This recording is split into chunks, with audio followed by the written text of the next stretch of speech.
vamos dar início a... Bom, antes de mais, bom dia a todas as pessoas presentes. Obrigada por estarem desse lado. O meu nome é Rosa Saavedra, eu sou gestora do projeto ICER, Recursos Digitais para Sensibilizar e Educar para os Relacionamentos.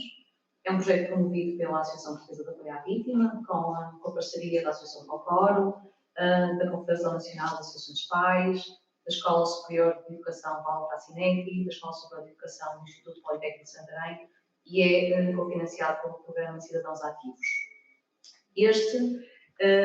Eu serei a pessoa que irei moderar este primeiro webinar, uma das atividades deste projeto, e é também o primeiro evento à PAV dirigido especificamente para famílias. E é importante, face ao projeto que nós temos desenvolvido na área da prevenção. Nos últimos anos, nós temos dirigido a nossa atenção para a prevenção junto de crianças entre os 3 e os 10 anos, e a etapa seguinte era necessariamente o envolvimento das famílias. Para além dos webinars, que terão este formato que vocês poderão ver, mais de conversa e reflexão sobre também criando aqui a possibilidade e a oportunidade de criar e disseminar os recursos que vão sendo desenvolvidos para as famílias, serão disponibilizadas também algumas atividades para poderem ser desenvolvidos, guias para famílias, sobre as diferentes temáticas, mas também criaremos aqui canais de comunicação que nos permitam facilitar o acesso a esse tipo de recursos. Aquilo que nós sabemos é que crianças que aprendem a relacionar-se de forma positiva com as outras pessoas, seja através de uma expressão emocional adequada, seja através de resolução de conflitos de forma adequada, seja através da promoção da empatia, seja quando procuram a ajuda de um adulto, uma pessoa da sua confiança, para partilharem coisas boas ou coisas negativas, são crianças necessariamente mais felizes e mais seguras. Portanto, também é nesse sentido que nós queremos envolver as famílias e ajudá-las a desempenharem papel ativo na prevenção da violência e na promoção de relacionamentos positivos. Para conversar sobre relacionamentos positivos, pedimos a colaboração de 2 psicólogas, a Mónica Soares e a Patrícia Ferreira. As 2 têm experiência e têm contacto com crianças, jovens e famílias. A Mónica Soares é também professora universitária, portanto está mais ligada à formação de profissionais nestas áreas. A Patrícia Ferreira é gestora do Gabinete de Apoio à Vítima do Carnaval da Associação Portuguesa de Apoio à Vítima. Mas a Patrícia e a Mónica não são psicólogas, são também cuidadoras de crianças entre os 13 e os 10 e por isso sabem muito bem que nem sempre as coisas acontecem como nós gostaríamos que elas acontecessem, que nem sempre os cenários são perfeitos. E, portanto, para além do saber prático nestas áreas, também importa este conhecimento de que os adultos também podem falhar, os adultos também podem crescer, os adultos também podem aprender e as famílias têm claramente aqui um papel importante nesta aprendizagem. Para prepararmos este webinar, nós fizemos uma auscultação junto de famílias e pedimos para nos ajudarem a identificar questões que gostassem de ver respondidas ao longo deste webinar, especificamente sobre temática, relacionamentos positivos. E procuramos organizar aquilo que foram as dúvidas que foram colocadas em quatro áreas.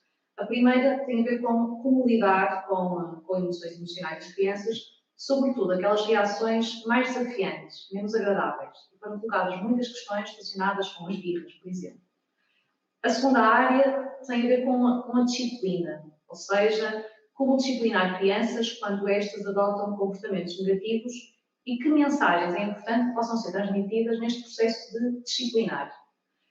A quarta área será como ajudar crianças que são agressivas com outras crianças a adotarem respostas de resolução de conflitos mais positivas. E um terceiro domínio tem a ver com a importância de falar sobre as emoções e de criar momentos em famílias para o fazer. E iria dar início então a esta nossa conversa. Vou passar pela Mónica. E se calhar começamos então por esta primeira questão, que tem a ver com como lidar com emoções emocionais nas crianças que são mais desafiantes e menos agradáveis. Muito bem, começamos logo. Bom dia a todas as pessoas que estão a assistir. De facto, essa pergunta para o milhão, não é? Porque esse é o grande desafio, não é? Porque muitas vezes a nossa vontade é juntar-nos ao caos emocional em que eles estão, não é? E deixarmos contaminar por estas emoções que eles estão a revelar, e na verdade aquilo que eles precisam é que nós sejamos a outra ponta, não é? E que sejamos o equilíbrio que eles precisam. Portanto, eles acabam por precisar que nós também demonstremos qual é a forma calma que nós podemos ter para lidarmos com essas situações. E a verdade é que muitas vezes quando nós temos uma criança a fazer uma birra, por exemplo, não é? A nossa vontade é juntarmos à birra e começarmos também a descontrolar as nossas, porque é isto que nós sentimos, não é? Nós sentimos esse descontrole também em nós e a nossa resposta emocional será muito parecida com a deles, ou é demasiadas vezes parecida com eles. E aquilo que eles precisam é precisamente que nós adotemos um modelo de comportamento que eles possam modelar e que eles possam perceber, então afinal é assim que eu devo fazer. Isto é tudo muito bonito dito assim, mas na prática, não é? Isto revela-se um grande desafio. E, na verdade, aquilo que a criança precisa é de ser legitimada. Não é? Eu percebo que estejas zangado, sei lá, vamos dar um exemplo prático. Nesta altura de Natal, e depois de ir ao supermercado, é a pior coisa que nós podemos fazer, porque os brinquedos estão ali, logo na entrada, e a vontade deles é deixarem-se deslumbrar por toda a forma como o marketing está feito para eles. Não é? Eles querem ali querem tudo. E depois a verdade é que as crianças, obviamente, querem, porque aquilo está. Olha para mim, olha eu a querer ir contigo para casa, aquele brinquedo a chamar por mim. E nós dizemos, não pode ser, e a criança não compreende. E nós temos, e aqui às vezes também é importante contextualizarmos em termos de psicologia de desenvolvimento, como é que a criança funciona. E a criança, entre os 3, 6 anos, é muito autocentrada, não é? Portanto, só vê aquilo que é a sua vontade, aquilo que ela precisa, aquilo que ela quer. Portanto, se pede à mãe ou pede ao pai aquele brinquedo e o pai diz que não, e mesmo que ele diga, a seguir, eventualmente, poderás ter, isto para a criança ela não consegue, exatamente, é uma realidade que ela não consegue absorver, nem sequer consegue compreender. E, portanto, nós precisamos de explicar as coisas, às vezes não preciso explicar. Às vezes uma coisa tão simples como dar cá para eu pôr em cima da cinta do supermercado, não é?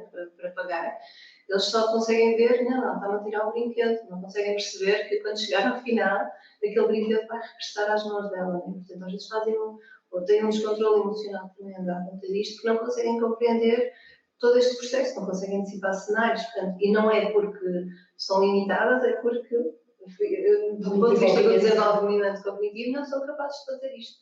Não é? Portanto, são muito centrados nelas. Nós precisamos, primeiro, legitimar, mostrar, compreender que estejas zangado porque és levar-te brinquedo para casa, e percebo que fiques muito triste porque a mãe ou o pai não podem levar o brinquedo neste momento, mas vamos combinar uma coisa, mais tarde podes pedir ao Pai Natal este brinquedo, ou podes pedir este brinquedo no teu aniversário, e pode ser que nesta altura consigas ter. Portanto, mostrar-lhes que há alternativas, isto também é muito importante, não é estudar estas possibilidades de escolha, mas antes disto sempre legitimar, mostrarmos que estamos a compreender aquilo que eles estão a sentir, ajudá-los até a identificar o que eles estão a sentir, dar um nome, percebo que estejas triste, percebo que estejas zangado, e obviamente depois eles muitas vezes nestes comportamentos têm comportamentos até às vezes autolesivos, não é? De se atirarem ao chão, de baterem com as pernas no chão, ou de se baterem, ou tentarem bater ao pai ou à mãe, e obviamente depois também temos que ter aqui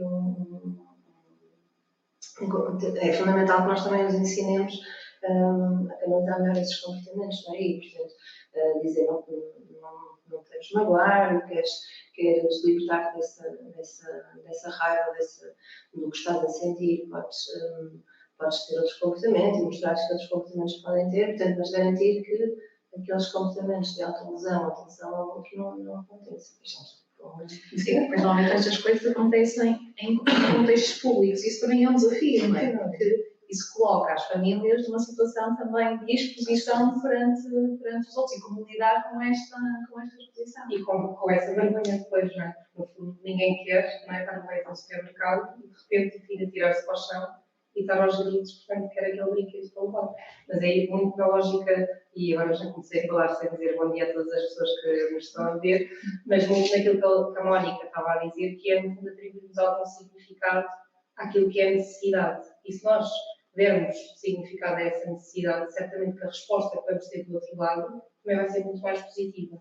Agora, se não validarmos, se dissermos só por e simplesmente não vais levar esse brinquedo, certamente poderá dar origem a esta birra. Se nós explicarmos o motivo pelo qual não vai levar o brinquedo E até aviar isto, não é, Mónica? Que é na lógica de não podes levar hoje, mas vais levar mais para a frente. Certamente que aí ela vai se sentir compreendida, não é?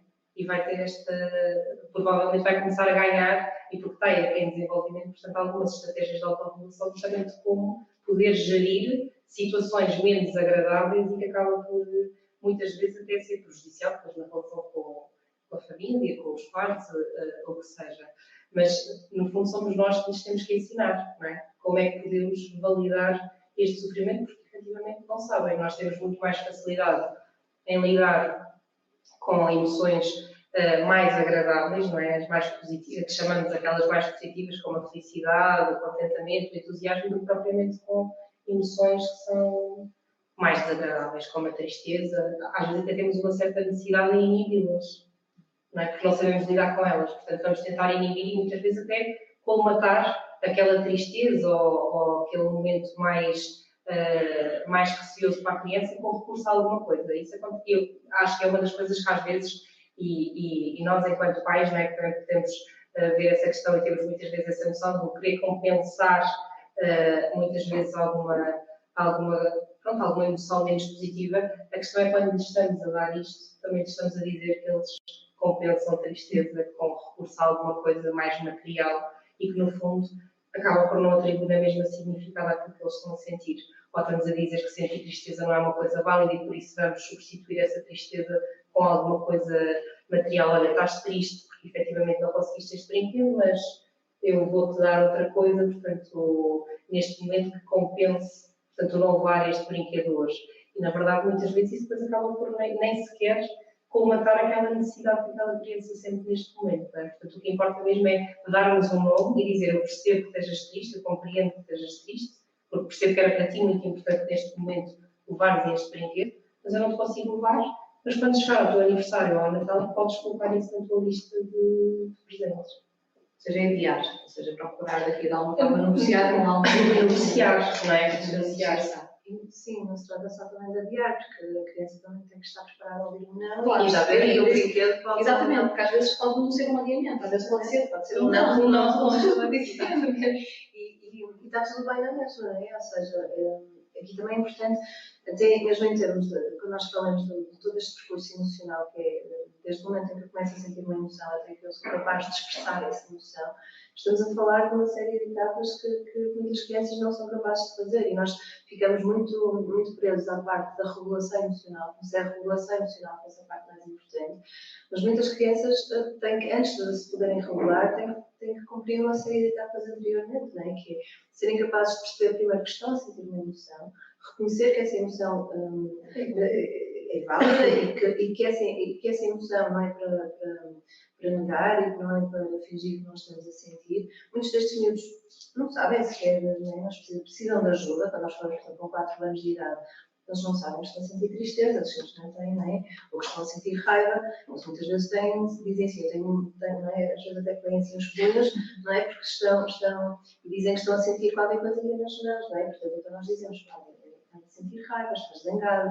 Portanto, eles precisam primeiro de ser capazes de perceber que eles próprios estão a sentir alguma coisa, depois precisam de compreender que isso que eles estão a sentir tem um nome, não é? Portanto, serem capazes de nomear o que estão a sentir e depois perceberem que aquilo que eles estão a sentir vai influenciar a forma como eles estão a ver o mundo, como eles estão a ver a forma como se vão comportar. E só depois de eles terem esta capacidade de compreender isto, é que eles vão ter esta capacidade também de se regular e dizer, ok, então agora posso escolher se quero gritar, se quero atirar-me para o chão, se quero só chorar, se quero não fazer nada, se não é? E só depois é que acontece isto. E depois é que eles vão conseguir falar sobre isto, que é outra coisa. Então agora não falarmos mais sobre tristeza com a mãe e com o pai. E eles ficam a ti, não sabem sobre o que é. Falar sobre o que é. E nós achamos que as coisas são assim tão simples. E não são. Porque muitas vezes há adultos que não são capazes de expressar as suas emoções, não é? Portanto, como é que nós vamos querer que uma criança com 5, 6 anos consiga expressar emoções? É difícil, não é? Portanto, elas precisam de facto de serem estimuladas nesse sentido, mas também nós precisamos de estar conscientes, enquanto adultos, de todo este percurso que elas têm que fazer para serem capazes de o fazer. E, portanto, Isto não é nada fácil, não é? Nós queremos simplesmente, e lá está, muitas vezes pressionados por estas questões sociais. Ai meu Deus, estou no supermercado, o meu filho está a fazer esta situação, eu tenho que mostrar às outras pessoas que eu sou uma boa mãe, não é? E que vou regular esta birra, exatamente, e que está tudo controlado. E esta preocupação depois tira-nos demasiadas vezes esta capacidade de focarmos naquilo que é verdadeiramente importante naquele momento, que é legitimar a necessidade da criança, legitimar aquilo que ela está a sentir e ela sentir-se acolhida, não é? Porque quando nós dizemos para com isto, Quer dizer que não é bom. não é? Quer dizer que a emoção dela não é importante. E é, não é? Se nós pensarmos, nós também muitas vezes não gostamos de ouvir um não, não é? Nós muitas vezes também gostávamos de ter alguma coisa e não dizemos. E é desagradável, não é? E cá dentro depois temos que regular essa emoção.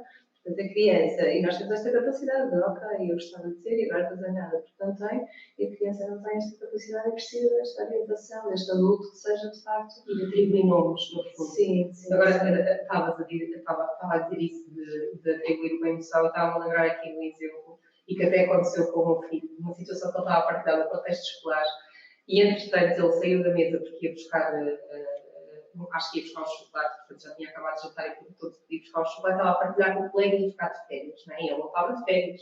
Portanto, ele ia buscar o chocolate e ele estava a dizer, eu estou-me a sentir, e ele ia continuando a repetir, eu estou-me a sentir, e eu, ciumento? E ele, isso! Ou seja, dar um nome àquilo que efetivamente ele estava a sentir em termos emocionais. Porque, de facto, ele não conseguia perceber, porque não estava a conseguir entender porque que o colega ia ficar já sem ir à escola, não é? E ele não ia, não é? Os pais do colega estavam de férias e nós não estávamos. Portanto, ele estava ali a sentir qualquer coisa, mas não conseguia. No fundo, para ele era importante atribuir um nome àquilo que ele estava a sentir. E ele não estava a conseguir, portanto, não estava a conseguir, no fundo, corresponder àquilo a uma emoção. Mas eu acho que é muito nesta lógica de nós podermos, no fundo, também sermos nós a literar, não é? Do ponto de vista da família e a escola, claramente, também tem esse papel importante, mas podermos, no fundo, ensinar aquilo que são respostas emocionais e aquilo que a criança sente em determinadas situações. E não do para com isso, porque quando dizemos para com isso, quer dizer que não é válido. Portanto, e estamos a não atribuir significado e estamos a dizer que aquilo que ela sente não é uma resposta correta. E não partimos pressupostos que há coisas óbvias, não é? Porque nós temos muito esta tendência de achar é óbvio que eu estou a arrancar o brinquedo da mão para pagar, mas tu vais ter este brinquedo de volta. Para a criança isto não é óbvio, não é? Portanto, precisamos de facto muitas vezes explicar, olha, agora vou pegar isto, vou meter aqui, quando aquilo chegar ali eu vou voltar a dar-te isto para as mãos. Não partirmos do pressuposto que é óbvio, ou acharmos que ela está a chorar, é óbvio que ela sabe que está a chorar porque não vai levar o brinquedo. Não, vamos mostrar à criança que todo este processo mental de atribuição de significado que nós estamos a fazer internamente, verbalizarmos isto para a criança também perceber de que forma é que nós estamos a olhar para a situação, porque isto é que a vai ajudar a compreender. Nós não podemos partir do pressuposto que aquilo que eu sei é o que a criança sabe, porque a criança também, na visão dela, ela só sabe aquilo que ela está a ver. Não é? E que pode chorar por não levar esse brinquedo. Claro, isso é uma resposta válida. Está triste naquele momento que não vai levar aquele brinquedo para casa. Portanto, o chorar é uma reação que é expectada naquele momento. Sim, eu brinco muitas vezes com isso, que nós, quando nascemos, pedem-nos para chorar, né? E em algum ponto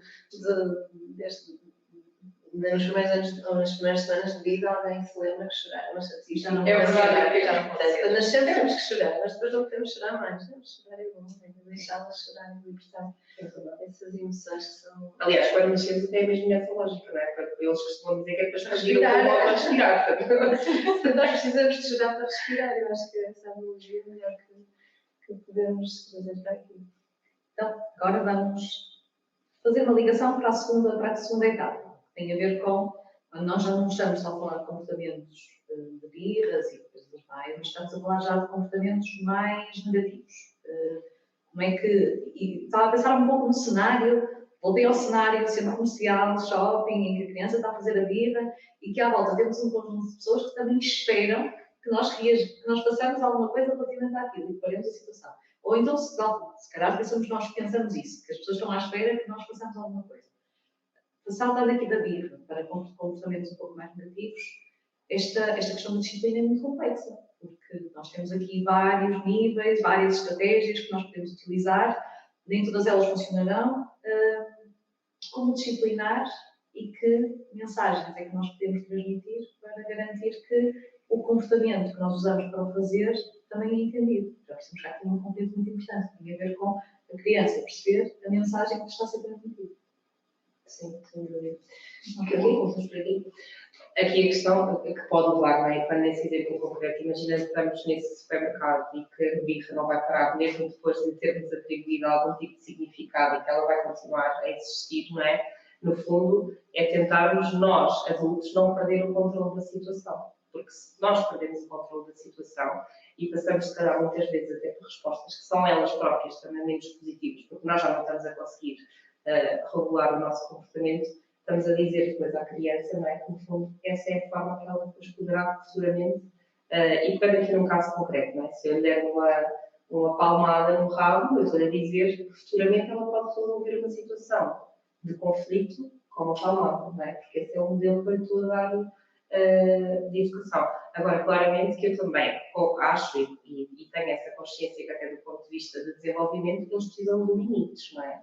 E de algum que no fundo temos que ser nós muito, e sou sempre apologista desta forma de ver as coisas, que é podermos com eles negociar esses limites. Ok, este comportamento não foi um comportamento ajustado, dentro refletir com eles sobre esse comportamento, não é? Certamente não será na fila de supermercado, porque senão vamos ter a fila inteira a querer bater-nos. Nós estamos a ocupar ali esse tempo, mas podemos refletir sobre aquela situação que aconteceu e tentar perceber, ok, então, dentro disto que aconteceu, o que é que achas que poderá ser uma consequência, não é? Para esta situação. Portanto, e no fundo, dar uma consequência daquele comportamento que ele teve que não foi ajustado. E certamente isso vai servir futuramente para ela também poder organizar-se e no futuro, se voltar a ter mais uma situação semelhante, ela própria já ter estratégias, não é? De, ok, eu outro dia anterior.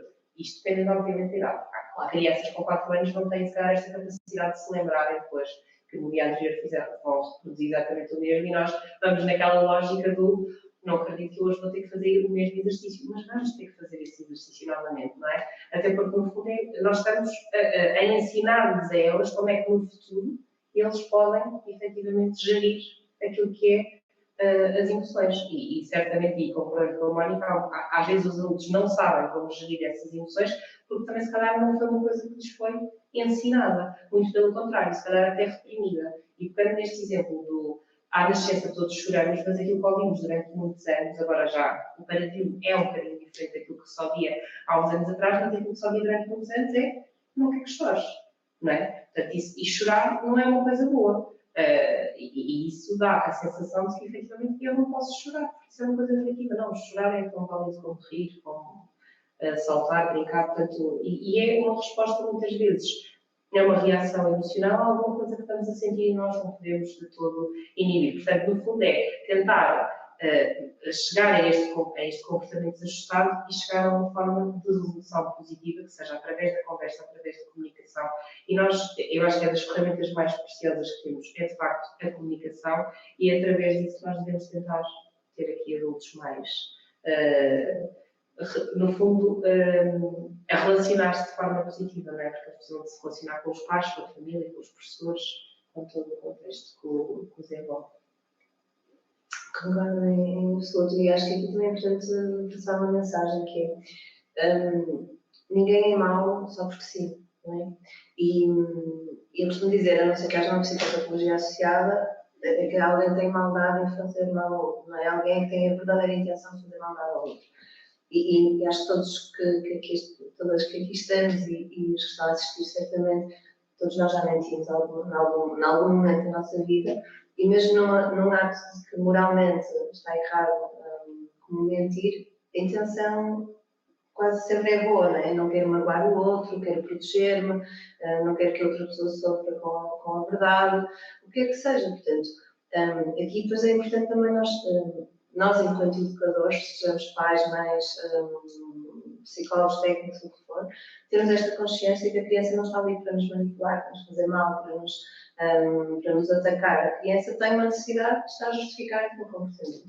E, portanto, cabe-nos a nós descobrir qual é essa necessidade, porque é que ela está a ter este comportamento que eu estou a avaliar como desafiador. Temos que nos lembrar sempre isto, sou eu que estou a avaliar aquele comportamento, não é? Não é a criança que está a dizer, agora vou ser desafiante para a minha mãe ou para o meu pai. Não, eu é que estou a encarar aquele comportamento desafiador, então sou eu que estou a atribuir aquele significado. Então, deixa-me perceber porque é que eu estou a avaliar este comportamento desta forma e porque é que a criança sente necessidade de ter este comportamento. E a verdade é que todos nós temos uma necessidade que está a suportar aquele nosso comportamento e para podermos disciplinar é preciso entrarmos neste registro, tentarmos perceber, não é, o que é que está a sustentar este comportamento. E muitas vezes é a necessidade de afeto, é a necessidade de atenção, é a necessidade de garantir a aprovação dos pares. Há tantas necessidades, não é, que estão aqui em jogo e aquilo que eu tenho que fazer enquanto educador é mostrar à criança que outras formas é que ela tem de garantir que aquela necessidade é posta em prática, não é? Ou seja, de que forma tu podes ter a minha atenção sem ser através desse comportamento? De que forma tu consegues ter o meu apoio sem ser através desse comportamento? Por isso, eu preciso conversar com ela. Não é? E preciso partir deste pressuposto de não achar que a criança está a fazer isto para manipular, para ser mázinha comigo, ou para... Não, a criança está a ter aquele comportamento porque naquele momento pareceu um comportamento mais adequado. E obviamente que as situações de pressão social nos levam muitas vezes para esta coisa de eu tenho que mostrar aos outros que sou uma boa mãe, uma pessoa boa a disciplinar, mas isto não nos torna melhores pais nem melhores mães, não é? Porque muitas vezes nos desfoca daquilo que é verdadeiramente importante, que é tal, aquele momento de garantirmos que vou conversar e vou garantir a necessidade da minha criança. Eu dou muitas vezes este exemplo, não é no supermercado, é na parte infantil, não é? Quando a nossa criança está lá a brincar e leva um brinquedo, por exemplo, não é? E depois vem outra criança e tira-lhe o brinquedo e a nossa criança bate à outra criança porque lhe tirou o brinquedo, não é? E depois de repente todas as luzes estão em cima de nós, não é? Ai! Olha, essa daquela bateu uma outra, deixa que que ela vai fazer, né? E de repente nós achamos que tem que mostrar esta gente toda que eu sei educar o meu filho, que a violência não é uma resposta, não é? E depois chego lá e digo, ai, vai soltar o menino. Não é? Assim, acho que tenho que mostrar também que eu sei motivar o outro que a partida é importante e depois ainda digo, agora vais emprestar um brinquedo ao menino. Ai, mas que é isto? A partida é importante, não é? E estou ali com aquela preocupação toda e de repente tudo que é importante naquele momento, que é salvaguardar a relação que eu tenho com a minha criança, mostrar à criança que eu compreendo o que ela está a sentir e que de facto bater não é uma opção, mas de repente tudo isto desvanece, porque estou muito mais preocupada em garantir socialmente, mostrar o meu papel, não é? E de repente deixou de ser uma questão da criança e passou a ser uma questão minha, não é? E nisto, obviamente, eu depois perco o foco. E acaba por envergonhar a criança. Claro, e a criança não percebe, quer dizer, não é? Quer dizer, eu estou zangada, tiraram um brinquedo que é meu, alguém chega aqui, tira-me uma coisa que é minha, e depois ainda vem a minha mãe ou uma figura de referência dizer ai, que eu sou uma pessoa e que ainda por cima tenho que partilhar, quer dizer, que se dane partilhar. Se partilhar me faz sentir assim, partilhar não é bom, não é? E portanto, às vezes você tem que pensar, então o que é que eu faço? Vou deixar de bater? Claro que não, mas primeiro vou legitimar. E bom, lá está aquilo que falávamos há pouco. Eu percebo que estejas zangado porque o menino te tirou o brinquedo sem te pedir e o brinquedo é teu. Mas se nós estamos zangados, nós podemos fazer outra coisa que não é bater. Né? Podias ter vindo falar com a mãe, podias ter vindo a falar com o pai, podias ter pedido ao menino para te devolver o brinquedo. Nós podemos ter outras reações que não bater. Bater não é correto. Né? E depois a seguir eu posso perguntar à criança e depois o menino quer brincar com o teu brinquedo, não queres emprestar o teu brinquedo. E depois aqui chega outra questão também muito importante e que nós nos esquecemos muitas vezes, que é a criança tem o direito de dizer que não. Não é? E isto, claro, que depois nós ficamos assim, pá, caramba, ela disse que não e agora vou ficar aqui, toda a gente viu que eu vou aceitar. Mas este aceitar deste não é tão importante. Nós temos em consulta demasiadas vezes adultos que durante a infância e durante momentos cruciais do desenvolvimento os seus não foram acolhidos, não foram aceitos, não foram legitimados e depois são adultos que não sabem dizer que não. E nós queremos adultos que sabem dizer que não é? Isto, as questões da violência doméstica também é uma questão de dizer, acabou, não aceito isto. E são pessoas que não sabem dizer que não. E porque se nós não trabalharmos estes pequeninos, legitimarmos os nossos pequeninos, agora vocês vão dizer assim, olha, então, não vou incentivar a partilha, claro que vou, mas não naquele momento. A criança naquele momento... como uma resposta. Claro, naquele momento a criança não quer partilhar. Naquele momento a criança está magoada, está zangada porque tiraram o brinquedo e ponham-se no lugar dela. Se alguém vos tirasse alguma coisa que é vossa, vocês iriam gostar, não é? Se alguém chegasse até nós, nos tirasse o telemóvel, nós também ficávamos, então. Isso é meu, não é? Portanto, nós também temos que compreender isto deste ponto de vista de, ok, se fosse comigo, eu também não gostava, não é? Então, agora, naquele momento ela não vai estar disponível para ouvir falar, como é importante partilhar, como é importante. Naquele momento o que ela precisa é de sentir-se acolhida e de sentir-se respeitada naquilo que ela está a sentir. E, portanto, se ela não quer emprestar o brinquedo naquele momento, por muito que nos custe socialmente, porque na verdade só nos custa socialmente, não é? Porque alguém está a olhar para nós e está a contar connosco nesta promoção dos valores da partilha, mas naquele momento ela só precisa de se sentir acolhida, legitimada e respeitada. E depois sim, depois daquele momento estar fechado, é que eu posso promover o resto, né? E dizer assim, filho, então, olha, há pouco tu não quiseste emprestar um brinquedo ao menino. Fiquei um bocado triste com isto, porque partilhar é importante. Tu de certeza também gostarias que um dia que alguém está no menino que tem um brinquedo com o qual tu gostarias de brincar, também gostarias que eu te emprestasse, não é?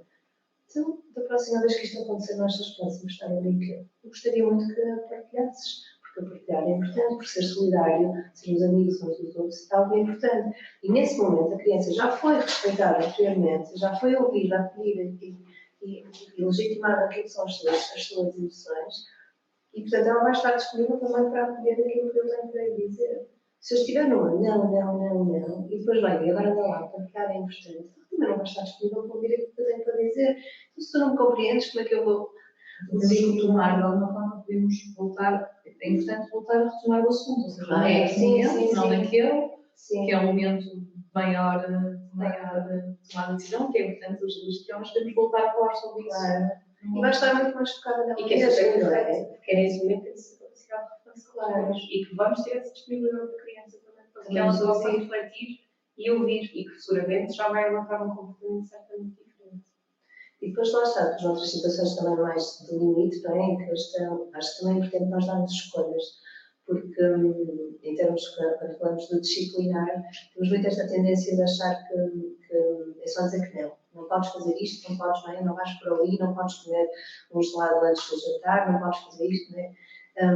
E este não, convenhamos que é uma chatice, não é? Não podes fazer. Não vem acompanhado de nenhuma explicação depois também, no fundo, não é? Se explicar porque não pode comer esses lá antes do jantar, já vai ser diferente. Portanto, não é só um não podes. Eu costumo dizer que se nós transformarmos aquilo que elas não podem fazer, aquilo que elas podem fazer, por tudo aquilo que elas não podem fazer, na verdade, conseguimos traduzir em algo que elas podem fazer.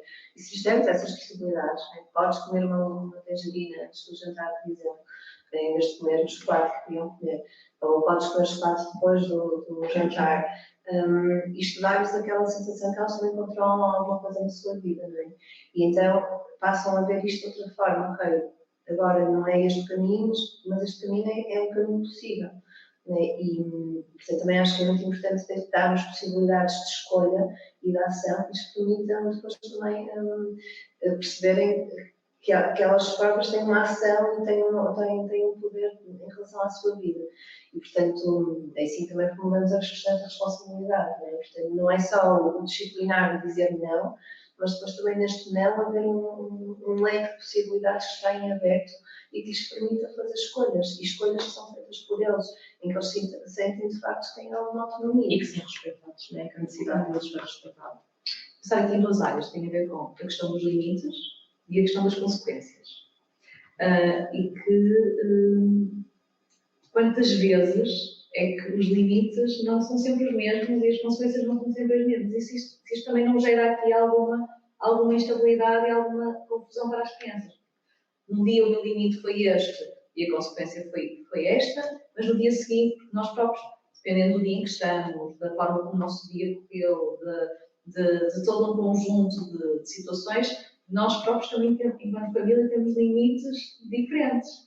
E isto para elas não é transparente, não é? Às vezes nós reagimos de uma forma e reagimos de outra. Como é que esta discrepância muitas vezes tem? Eles perceberam sobre isso. Então, no outro dia, eu fiz isto e tive esta consequência e agora estou a fazer isto e já vou ter esta.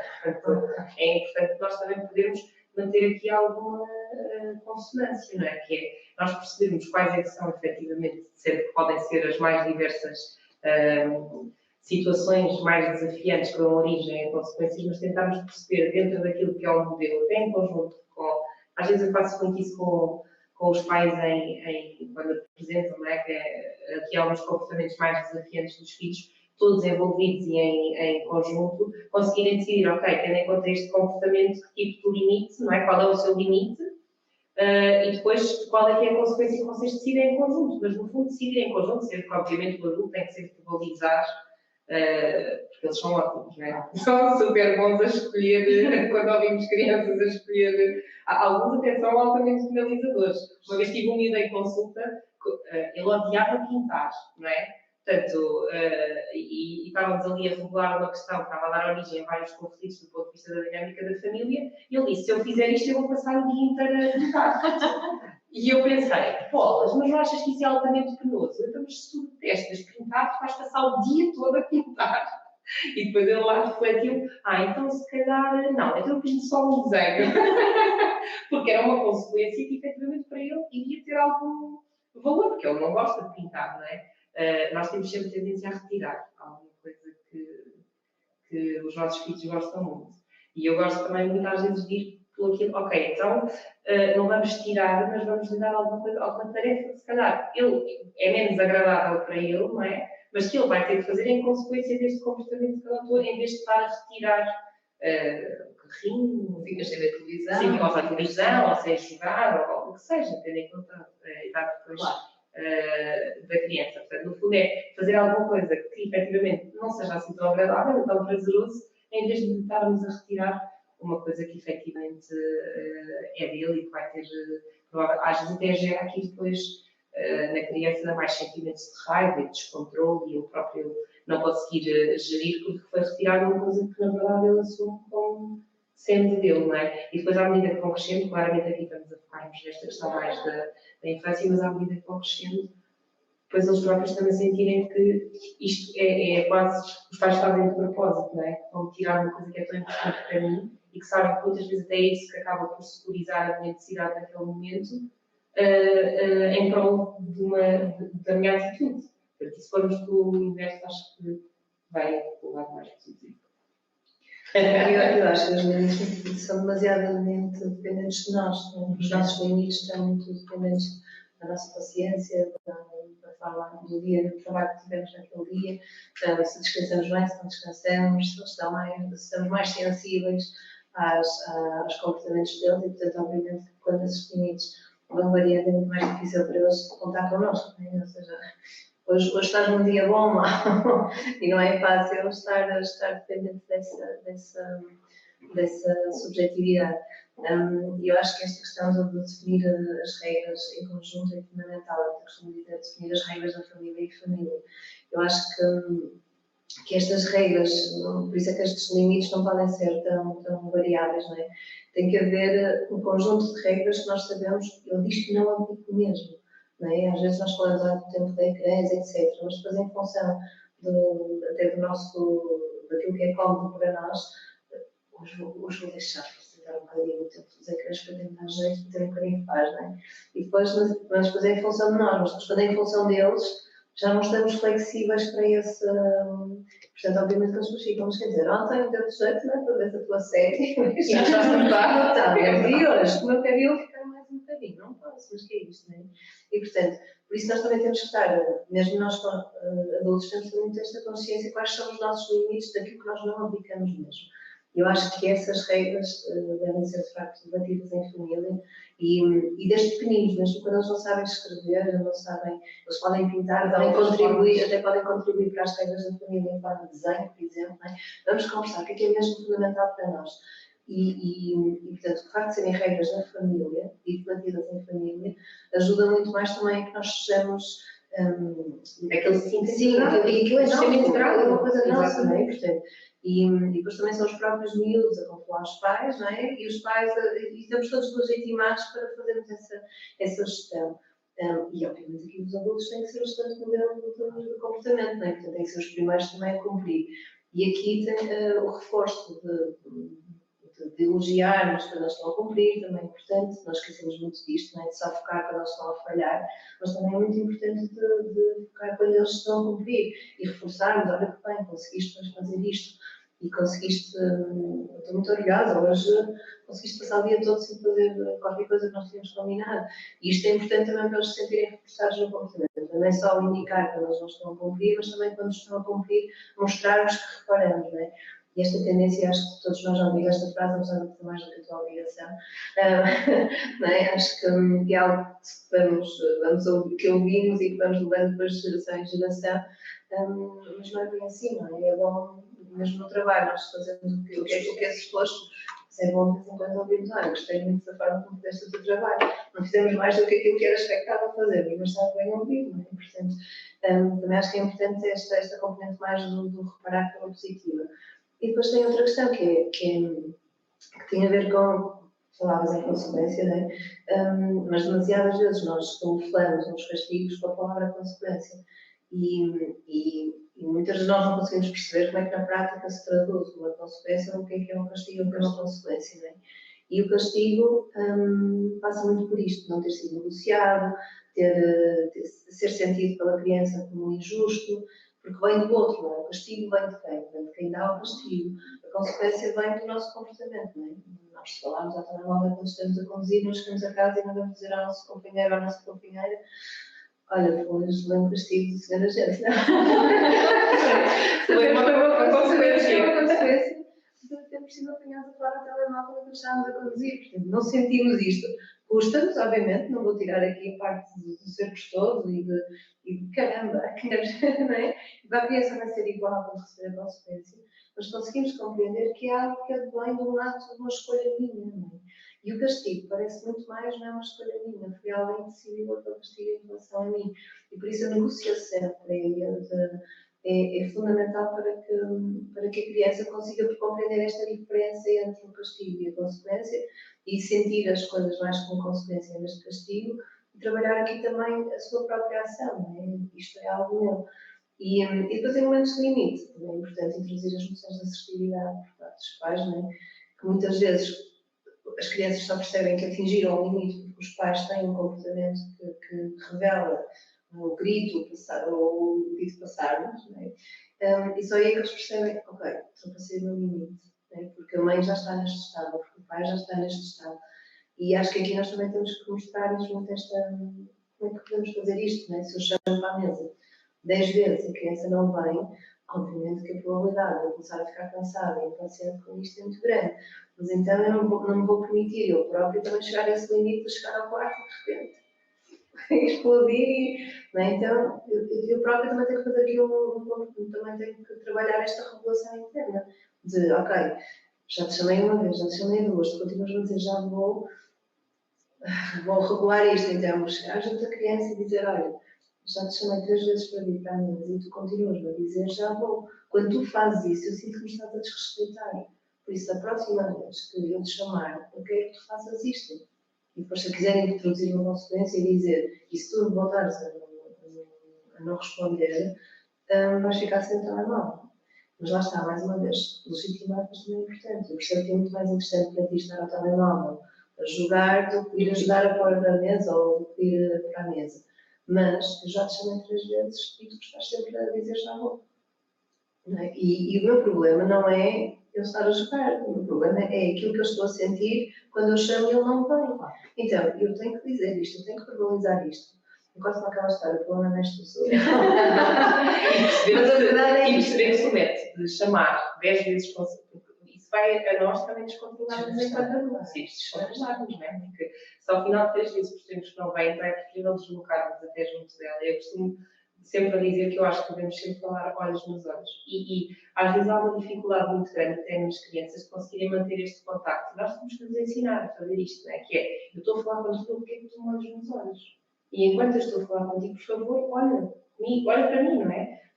E no fundo descer ao nível da criança para não dar aquela sensação de que nós estamos ali com uma figura muito superior, não é? E ele até se poder ali sentir intimidado, até com algum tipo de receio. E podermos dizer depois, no fundo, isso que estamos a transmitir, que é: já te chamei 3 vezes e isso está-me a deixar. E no fundo, porque o respeito, e introduziste uma coisa muito importante, é uma coisa que é muito recíproca. Eu só vou respeitar se for respeitado.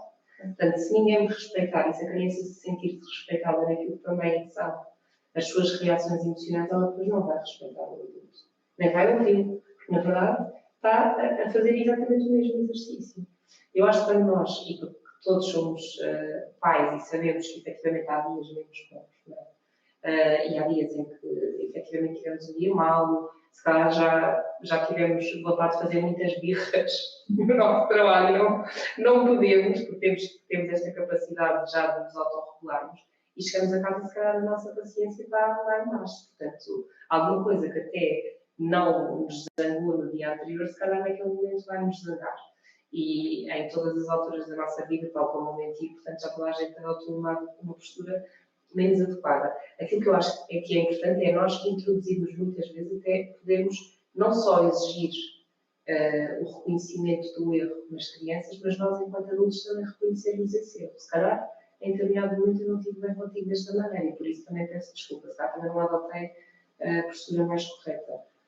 Porque, na verdade, estamos a ensinar-lhes, não é? Como é que elas também podem reagir quando tiverem atitudes menos corretas, porque o erro faz parte. Portanto, eu às vezes costumo dizer que é errar para desenvolvermos a resiliência necessária para depois. E esta noção das crianças também perceberem que os adultos também erram, não é? Sim, Todos também erram, erramos, o erro é normal e que faz parte da relação também. O que importa é reconhecer esse erro, não é? E pedir desculpa pelo comportamento que tivemos. Portanto, isso tem que ser uma questão quer do adulto, quer da criança. E isso também pode ser um momento para depois criar mais uma comunidade para refletir não só acerca das emoções das crianças, mas também porque os adultos também têm emoções que às vezes e que os dias são desafiantes e que as emoções também. E às vezes podemos dizer isso, não é? Olha, hoje eu também não estou bem, hoje tive um dia mau e estou muito zangada, hoje tive muitas coisas que me zangaram no trabalho. Portanto, vamos tentar hoje não criar aqui em casa nenhum fator destabilizador, porque ou a mãe ou o pai, não é? Hoje também está zangado, portanto, ou também estamos zangados. E eu acho que isto funciona quando nós falamos sobre esta questão com os nossos filhos e lhes damos esta base emocional, eles vão ter muito mais formas positivas depois de resolver os problemas. Que não seja através disto do bater quando se tira um brinquedo ou do gritar, até porque há imensas atividades que nós, em família, não é, também podemos fazer para promover este tipo de comportamentos mais positivos. Sim, devem se acharem que as crianças não notam que nós temos um dia mau. Notam. E notam e depois também percebem, quando nós gritamos com eles, não por causa daquilo que eles fizeram, mas por causa, não é? E alguns têm essa capacidade de analisar isso e dizer, estás a gritar comigo, não tens nada a estar a gritar. Mas outros muitas vezes ficam depois a remoer aquilo, não é? Não está a gritar comigo e não tem nada a ver com a disposição dela, não é? E por isso é que é tão importante também tornarmos mais ou menos nestas funções. E não há mal nenhum em dizer, quando tu fazes isso, eu sinto-me desrespeitada. Ou também não há mal nenhum em dizer, eu estive um dia mal e sei que descarreguei em ti. E o facto de sermos, de demonstrarmos que não somos infalíveis, acho que é o melhor exemplo que podemos dar às nossas crianças, precisamente para também depois não adotarem estas posturas da mentira, de tentar não assumirem a responsabilidade dos seus comportamentos, porque também é algo que nós não encontramos muito nas nossas escolas, não é? Diz que a culpa não é deles, foi sempre o professor que implicou, a professora que não gosta dele, o colega que só falou para ele só respondeu, não é? E é importante eles também terem consciência, nós é que escolhemos os comportamentos que nós temos. E se eu digo, claro, nós somos responsáveis pelos nossos, é isso. Não é? E nós temos muitos adultos também a dizer, uma filha tira-me do sério, não é? Não, tu não sais do sério porque tu queres, não é? Tu tens sempre a escolha de ficar tranquilo, tu sais do sério porque queres, pronto. Ou por outros motivos, ou estás cansado, ou porque tiveste um dia difícil. Mas nós próprios fazemos isto, não é? O meu filho é que me tira do sério. Eu não posso culpar o meu filho por me tirar do sério. Eu fiz um exercício que era pensar assim: se alguém tem aqui, sendo um adulto e uma criança, se alguém tem aqui o direito de se descontrolar e perder o controle da situação, é a criança. Sim, o adulto sim. Mas depois nós temos muitas vezes, agora vem estas psicólogas, estão bem a pensar a Mariana das crianças. E eu já ouvi isto muitas vezes. Em contexto de escola, né, trabalhar como professores, muitas vezes lá vem este, dizer coitadinhos dos meninos que vão ser traumatizados e não sei o quê, e às vezes eu digo isto, né, também muitas palmadas na vida e e não estou aqui traumatizada, às vezes não tenho de ser parabéns. Não é? É uma forma, de parabéns, pronto, porque conseguiste resolver isso de forma positiva dentro de ti. Mas esta noção do trauma, até isto às vezes precisamos desconstruir na nossa sociedade, não é? O trauma não é igual para toda a gente. Uma palmada pode traumatizar uma criança para o resto da vida e 10 palmadas ou um episódio de violência extrema pode não traumatizar alguém, não é? Portanto, isto não se mede da mesma forma Não é igual. nas pessoas. E, portanto, obviamente que a palmada nunca será uma opção, nem pode ser uma opção, porque a determinado ponto estamos a legitimar a violência. E, portanto, aqui o descontrole, obviamente, é sempre do adulto. E não podemos.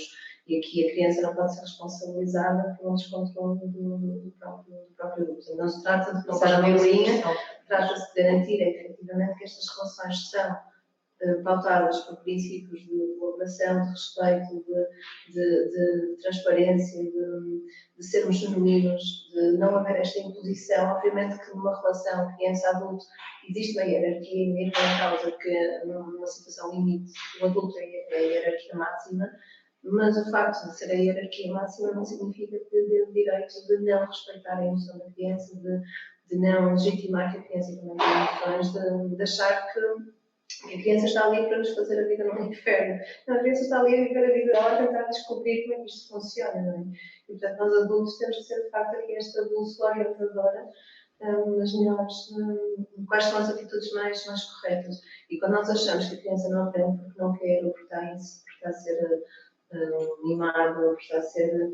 Isto são atribuições de significado somente nossas e que a criança não tem responsabilidade sobre elas.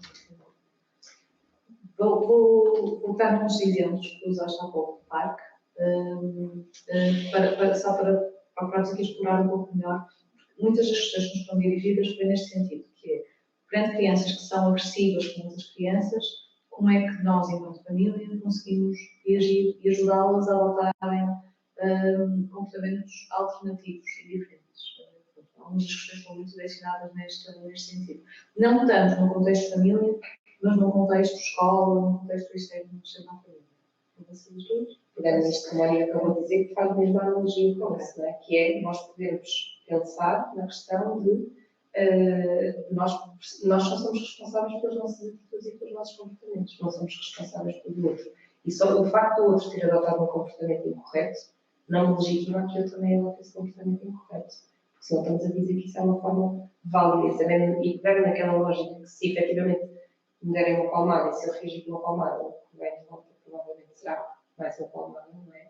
Portanto, nós temos de tentar adotar aqui comportamentos positivos e tentar perceber que se a outra pessoa teve uma atitude menos correta que foi bater-me, eu posso dizer àquela pessoa que aquela resposta que ele teve naquele momento, o que é que me fez sentir, não é? Esta situação, há pouco, e pegando aqui um exemplo concreto, tivemos uma situação em que o miúdo foi vítima de violência, não é? Durante muito tempo, portanto, para ele o modelo de educação era esta, de educar através de violência, e ele próprio já estava a adotar estas atitudes na relação com os pais, óbvio, porque esse era o modelo que ele tinha de resolução de problemas e de conflitos. Quando surgia um conflito, era através da violência que se resolvia. Ok, então não podemos legitimar, não é?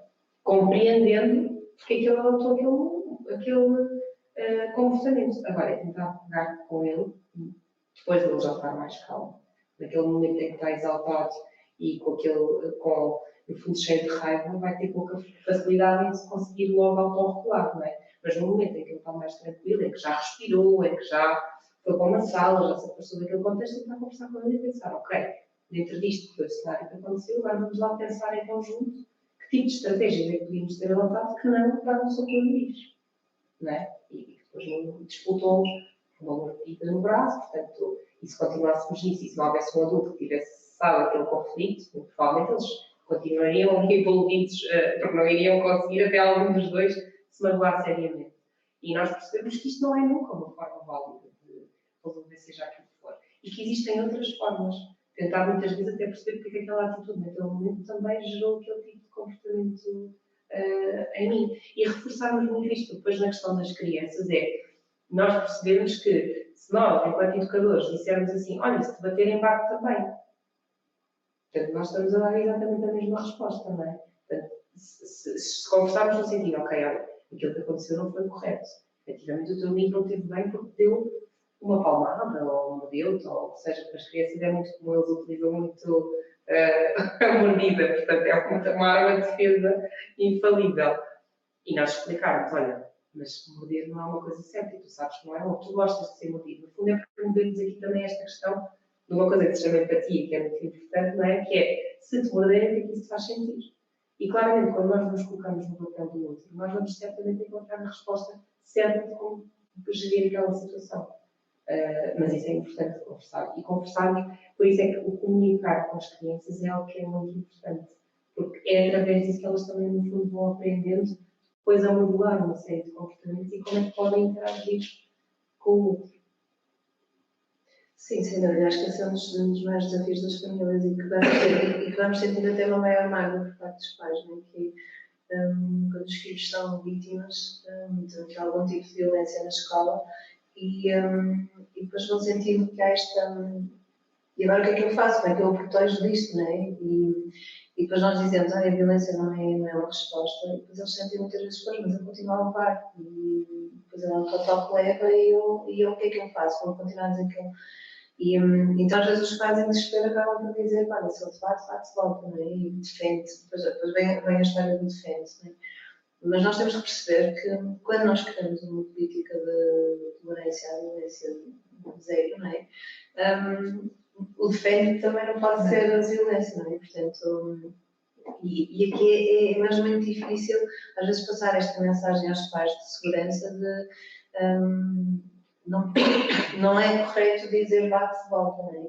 E que a nossa função enquanto educadores, seja na escola, seja na família, é dar-lhes ferramentas para eles lidarem com esse tipo de situações, porque na verdade ao longo da vida nunca sabemos se vai encontrar alguém que é violento com eles ou não. Portanto, o importante é que eles tenham ferramentas para lidar com esse tipo de comportamento de violência, seja física, seja verbal, seja a que for. Né?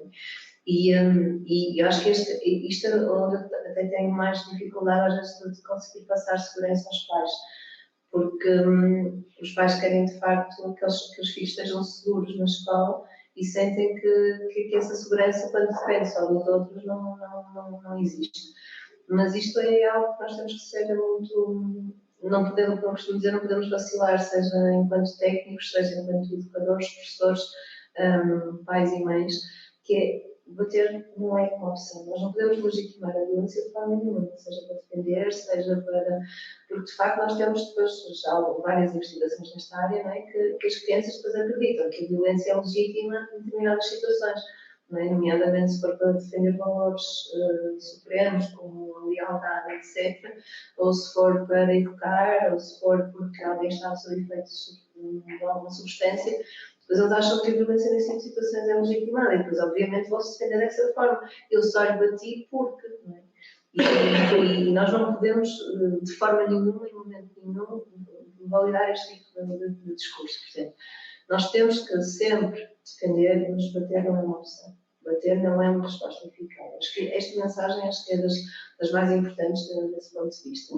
E depois, mostrar-lhes que há outras formas, nomeadamente, quando são crianças mais pequenas, de procurarem adultos de referência, não é? Adultos que eles considerem adultos em quem podem confiar, seja o assistente operacional, seja o professor, seja o psicólogo, o técnico, ou o próprio pai ou mãe, ou outro familiar, com quem possam falar, e que esta pessoa, que quando recebe esta informação, não vai ficar ok, deixa lá, pronto, às vezes há pessoas más, também não pode ficar por aí, não é? Tem que fazer alguma coisa com esta informação. Seja ir falar com o diretor de turma, com o professor titular de turma, fazer alguma coisa para que a criança sinta que não ficou, que não foi só o queixinho, não é? Que houve de facto alguma coisa que foi feito. E depois é preciso trabalhar o saber dizer que não, para ensiná-los a dizer não podes fazer isto, eu não quero que tu me toques, eu não quero que tu me batas, não me podes bater. E às vezes até digo aos próprios pais, ensaiem isto em casa, em formato roleplay, brinquem com isto, não é? Vou fingir agora que eu sou o menino que vai bater isto, vais dizer a mim, não podes fazer isto. E nós próprios teatralizarmos aquilo que eles querem fazer, eles acham imensa graça, divertem-se com aquilo, E nós podemos ver, depois, no nosso próprio filho, como é que ele se defende, não é? Como é que ele é capaz de ter esta postura de dizer não podes bater e não vais bater, e se me voltas a bater, eu vou dizer não sei o quê, a quem eu vou fazer isto. Para eles também perceberem que eles podem ter esta postura de não quero, não te aceito como faças isto, não é? E este é o meu limite e daqui não desejo que tu passes. E nós temos que ensinar isto às nossas crianças. E é óbvio que muitas crianças não o conseguem fazer porque isto é tudo muito limitado. Tu tens que dizer ao menino não podes fazer. Mas depois eles estão na situação e não têm coragem de dizer não podes, porque muitas vezes não é? Isto são coisas inventadas pelo medo, não é? E se nós não ensaiarmos isto com eles, se eles próprios depois não souberem como é que isto se pratica, como é que eu passo deste pensar não posso fazer isto para a ação, depois obviamente eles vão chegar ao contexto onde isto acontece e não vão pôr em prática. Portanto, é mesmo importante até brincar em formato de roleplay em casa com eles, vamos lá ensaiar. Eu sou o menino de debate e tu vais-me responder como se deve responder. E nós conseguimos ver se aquilo é um tímido, se é uma resposta mais, de facto, mais de postural, não é? E ajudá-los a encontrar também essa resposta mais eficaz. Agora, é fundamental nós garantirmos que a violência não pode ser uma contra-resposta, não é? Mesmo sendo uma contra-resposta, não deixa de ser violência, portanto não é legítima. Acho que isto é mesmo fundamental. Aqui um aspecto importante que tem a ver com, ou seja, esta preocupação de dar ferramentas às crianças para elas lidarem com situações de violência e de agressividade, deve surgir já na antecipação, ou seja, nós planearmos, ou seja, elas estarem preparadas à partida para, perante cenários nos quais elas se sintam em risco, ou sejam confrontadas com situações de violência, elas já saberem como reagir. Portanto, isto é como um bom também para a nossa último momento, também temos que terminar, que é criar momentos em família nos quais estas oportunidades de partilha, de treino de competências possam ser trabalhadas. Nós trouxemos alguns exemplos de livros, de exercícios que podem ser realizados em casa. A Mónica deu um exemplo prático de simulações e roleplay que podem ser realizadas, mas a Patrícia também trouxe, e a Mónica trouxeram algumas questões, alguns exemplos de materiais que vamos partilhar com vocês e depois podemos até colocar numa lista, quando partilharmos informação para vocês e enviar por e-mail, alguns destes exemplos podem ser comprados em lojas normais, mas podem ser um ponto de partida para a criação de momentos nos quais as emoções, a resolução de conflitos, a forma de lidar com a atividade podem começar a ser trabalhadas. Sim, eu posso. Queres que mostre? Olha, então eu vou mostrar aqui algumas questões mais de gestão emocional, que têm a ver com. Mas queres que eu diga mesmo o tipo de livros? Podes dizer, sim. Autoras, pronto. Esta linha que muda de cor, não é? Porque no fundo, cada cor está associada a uma emoção, portanto, e tem exemplos daquilo que se vai sentindo em cada emoção, e depois este livro tem aqui. Portanto, pode ser comprado nestas lojas que a Rosa acabou de enumerar, incluindo acho que até a Continente que também tem, portanto, esta edição. E no final do livro, portanto, tem sempre uma mensagem, portanto, histórica, não é? Da estrelinha, que vai mudando de cor e que pode sentir várias coisas diferentes e que são todas elas válidas. E depois esta coleção, de facto, é interessante porque no final do livro tem inclusivamente dicas parentais, portanto, coisas que se podem implementar do ponto de vista da família, não é? Exercícios que podem ser feitos com as crianças e que começam a promover aqui alguma literacia do ponto de vista emocional. Pronto, há várias coleções, há o monstro das cores, há as emoções do Gastão, portanto, eu trouxe aqui um exemplo que é o Gastão que está com medo. Esta coleção das emoções do Gastão também é, de facto, um recurso muito positivo, porque no final de cada livro há um exercício respiratório, não é? Até porque sabemos que muitas vezes estas respostas emocionais têm um grande controle através desta questão da respiração, do relaxamento, e à medida que vamos treinando isto em nós, também acabamos por encontrar aqui formas positivas de resolver aquilo que estamos a sentir, sem ser através da palmada, do grito, do que seja. E cada livro corresponde a uma emoção diferente, portanto, mas quem não quiser, obviamente, gastar dinheiro, portanto, tudo é praticável, não é? Nós temos aqui ao nosso lado estes clubes dos relacionamentos positivos, mas imaginando que querem criar um clube em família e cada face do clube há de ser uma emoção.